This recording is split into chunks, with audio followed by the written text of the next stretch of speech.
Hello everyone and welcome back to another Movie Nights movie review. Today we are talking about The Killer's Game. This film was directed by J.J. Perry and stars Dave Bautista, Sofia Boutella, Klementieff, Terry Crews, and a plethora of other people. There are actually a lot of great cameos in this film. I'm not going to go through the plot of the movie other than to vaguely say it involves assassins because the trailer of the film gives something away that I feel like if I didn't know in the actual screening, I would have enjoyed the film a lot more than I did, which I'm going to use as a segue to say, unfortunately, this film, while it has good moments, it really didn't work for me, and I unfortunately did not like this movie. I'll start with some positives first, though. Terry Crews and Kingsley steal the movie with how amazing they are, but the actual movie stealers are Drew McIntyre, the WWE star, and Scott Adkins, the famous stuntman.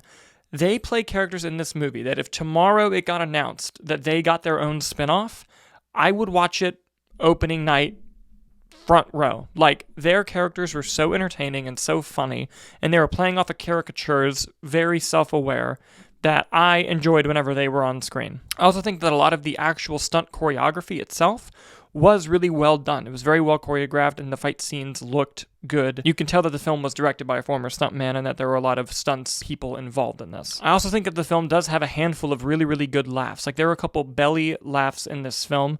Out of context, you won't understand this, but in the movie, there's a particular joke where someone says, "I got you," and it made me laugh incredibly hard. Honestly, though, that's kind of where the positives end for me. Dave Bautista and Sofia Boutella are two amazing actors. Dave Bautista's recently started to get his flowers for how good he can really be.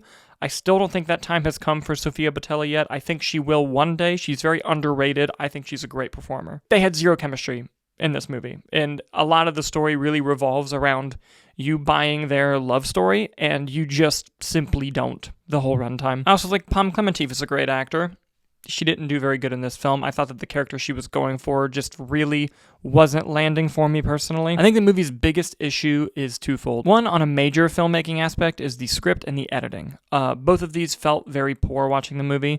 The script had a ton of good ideas and even has a thing that I said I wouldn't give away earlier that really kind of propelled the movie's momentum to where it could have been really strong in its second half, but it really just fell flat. It was all over the place, and not in a good, fun way, in a very kind of mind-boggling, why are they doing this kind of way? And that's where the editing of the film comes in. The editing really...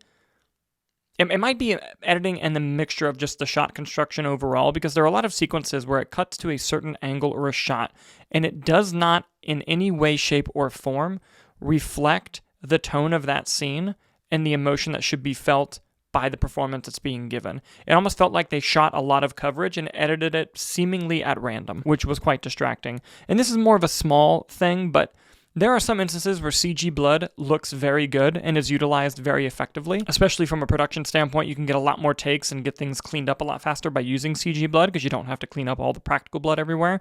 However, in this film, the CGI blood looked like garbage. Like, even from the first kill in the movie, you're just like, oh, that doesn't look very good. And it stays to that level throughout the entire runtime. And it seems like a small thing, but when the movie you're in isn't great and you're already not enjoying it, a little detail like that can really stand out as being worse. Oh, random thought I just remembered. Alex Kingston pops up in this movie, and I love her. She's a great actress, and she did a good job. So yeah, unfortunately, this is just another case, and just in my opinion, of just kind of wasted potential. I think there was good ideas in the script. There was a certain point in the movie where it really could have saved itself and finished strong, but it just doesn't. And while there were some good laughs and while there were some characters that I enjoyed and some performances that were good, it wasn't enough to save a really messy story that wasn't made very effectively. But hey, just because I didn't like something doesn't mean that you won't. Have you seen the film? I'd love to hear your thoughts and see them in the comments down below.